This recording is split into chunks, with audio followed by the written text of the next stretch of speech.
Welcome back to my channel Mo blogs. তোমরা কেমন আছো সবাই? আশা করি ভালো আছো, আমিও ভালো আছি। তো তোমাদের আগের ভিডিওতে বলেছিলাম যে ননদ আসছে আর ননদ এসে পুজো দিতে যাবে। তো ননদ চলে এসছে আর এসে আমরা এখন যাচ্ছি পুজো দিতে। তো আমার কিন্তু পুজো দেওয়ার কথা ছিল না, তো মা বলল পিঙ্কি যখন যাচ্ছে তাহলে তুমিও আরেকবার পুজো দিয়ে আসো। তাহলে আমিও তাই চলে এসেছি পুজো দিতে। তাই ভাবলাম চলো, যখন মা বলেছে তাহলে পুজোটা দিয়েই ফেলি। তাই সকাল সকাল না খেয়ে দিয়ে চলে এসেছি পুজো দিতে। আর এসে দেখি আজকে তো শনিবার আর কত ভিড়, এত ভিড়ের মধ্যে পড়েছি মানে কি বলবো। আর সবচেয়ে বড় কষ্টের কথা কি জানো তো, আজকে ঘোষ কাকা মানে যে দুধ দেয় আমাদের, সেই কাকাটা আসতেও দেরি করেছে। মানে দুধ যে নেব, প্রতিদিন কিন্তু টাইম মতন চলে আসে, আর আজকেই আসতে দেরি করলো। এটাই হচ্ছে আমাদের দুঃখের বিষয় আর আমাদের কপালের ভীষণ কষ্ট যে আজকেই এত ভিড় দেরি করেছে দুধ দিতে। আর এসে দেখি এত পরিমাণে ভিড়, এত পরিমাণে ভিড়। তো যেমন তেমনভাবে পুজোটা দেওয়া হয়ে গেছে মনসা মন্দিরে, কিন্তু মনসা ঠাকুরের তেল সিঁদুরটা দেওয়া এখনও বাকি আছে। তেল সিঁদুরটা কিন্তু আমি এখনও দিতে পারিনি। তাই ভাবলাম যে এত ভিড়ের মধ্যে আগে যাই শিব মন্দিরে গিয়ে শিব ঠাকুরকে আগে পুজোটা দিয়ে আসি, তারপরে মনসা মন্দিরে এসে তেল সিঁদুরটা বাকি পরে দিয়ে যাব। মনসা মন্দিরে কিন্তু পুজোটা দেওয়া হয়ে গেছে, কিন্তু তেল সিঁদুরটা দেওয়া হয়নি। তাই মনসা মন্দিরে আগে এসেছি পুজো দিতে, পুজো দিয়ে টিয়ে তারপরে আবার যাব মনসা মন্দিরে তেল সিঁদুর দিতে। তেল সিঁদুরটা দিয়ে তারপরে বাড়ির দিকে যাব। তো চলো, এইটা হচ্ছে আমাদের শিব মন্দির। তো আমি তো এইখানে দাঁড়িয়ে দাঁড়িয়ে পুজো দিচ্ছি। আগের দিনে কিন্তু বেশ ভালোভাবে পুজো দিয়েছিলাম, ভিড় ছিল কিন্তু বসে পুজো দিতে পেরেছি। কিন্তু আজকে মনসা মন্দিরে দাঁড়িয়ে দাঁড়িয়ে পুজো দিতে হয়েছে, কারণ বসার কোনো জায়গাই নেই।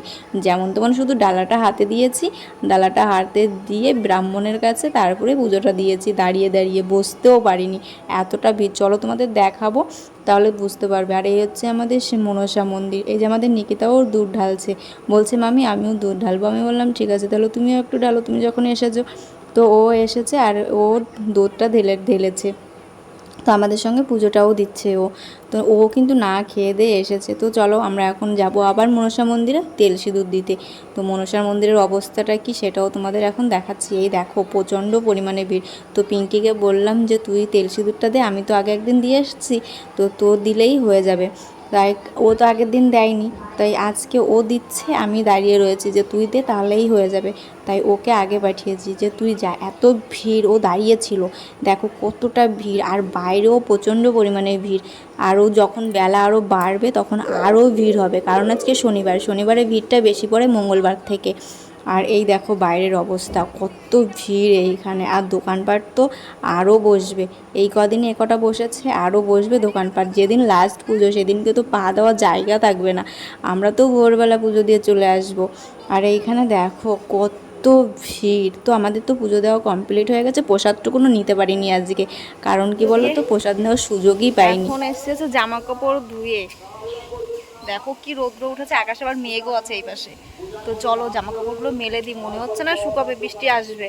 তো চলো আগে মেলে নিই, তারপর তোমার সঙ্গে ননদ এসে ননদেরগুলো ধুয়ে তারপরে ছাদে মেলে দিয়ে গেছে। আর আমি এসেই কাজে লেগে গেছিলাম, কারণ মা বাড়িতে একা একা কাজ করছিল।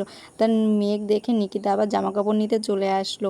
আর আমি কিন্তু ভিজেগুলো মেলেই দিয়ে আসলাম। মেলে দিয়ে এসে এখন দেখি বৃষ্টি পড়ছে, সেই আবার দৌড়ে গেছি ছাদে জামা কাপড় আনতে। দেখো কি জোর বৃষ্টি এসেছে, ভীষণ জোরে বৃষ্টি এসেছে।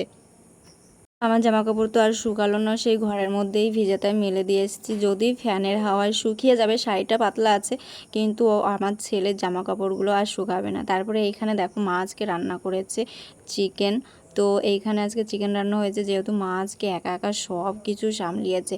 আর হ্যাঁ, এইখানে কিন্তু আমার বাটিতে বাটিতে আমাদের সবার জন্য তোলা আছে, আমাদের জন্য না, আমার ননদ জামাই আর হচ্ছে আমার স্বামীর। এখানে আছে ছোট ছোট পুঁটি মাছের ঝোল, আর আছে হচ্ছে উচ্ছে আলু দিয়ে লোটে মাছ বলছি, সরি, পুঁটি মাছের ঝোল। তো চলো রান্নাটা হয়ে গেছে, এখন সবাইকে খেতে দিতে হবে। আর এইখানে আমার ননদ দেখো করে ঘরে যাচ্ছে।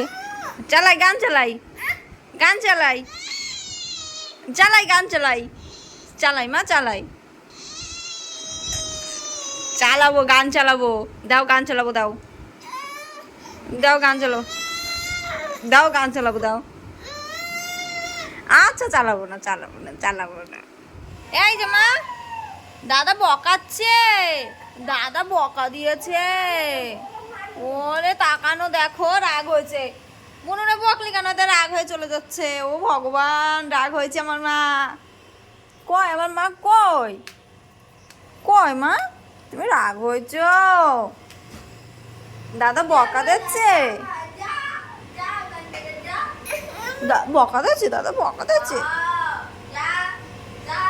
চলো দাদার হোপ দাও, চলো আসো, দাদার হোপ দাও, হোপ দাও, হোপ দাও, হোপ দাও, দাদার হোপ দাও, দাদার হোপ দাও, হোপ দাও।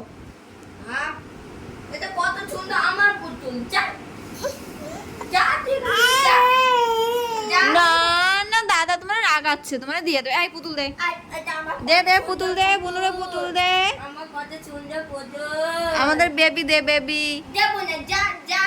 বেবি দে, বেবি দে। তো তারপরে দেখো তোমাদের দাদাভাই অনেক দিন পরে বললো একটু চা বানাতে, দুধ চা। অনেক দিন দুধ চা খায় না, আর খায় না হচ্ছে চিনি, চিনি ছাড়া এখন চা খায়। আর এখানে আমি বসিয়েছি ভাত, এইখানে হচ্ছে মা তালের বড়া বানাবে, তাই সব কিছু মেখে রেখেছে। তো চলো গাইজ, ভিডিওটা কেমন লাগলো, ভিডিওটা যদি ভালো লাগে লাইক কমেন্ট শেয়ার সাবস্ক্রাইব করে দিও। আর যারা ফেসবুক থেকে দেখছো তারা ফলো করে নিও, আর নেক্সট ভিডিওর জন্য অপেক্ষা করো। চলো টাটা, সবাই ভালো থেকো, সুস্থ থেকো।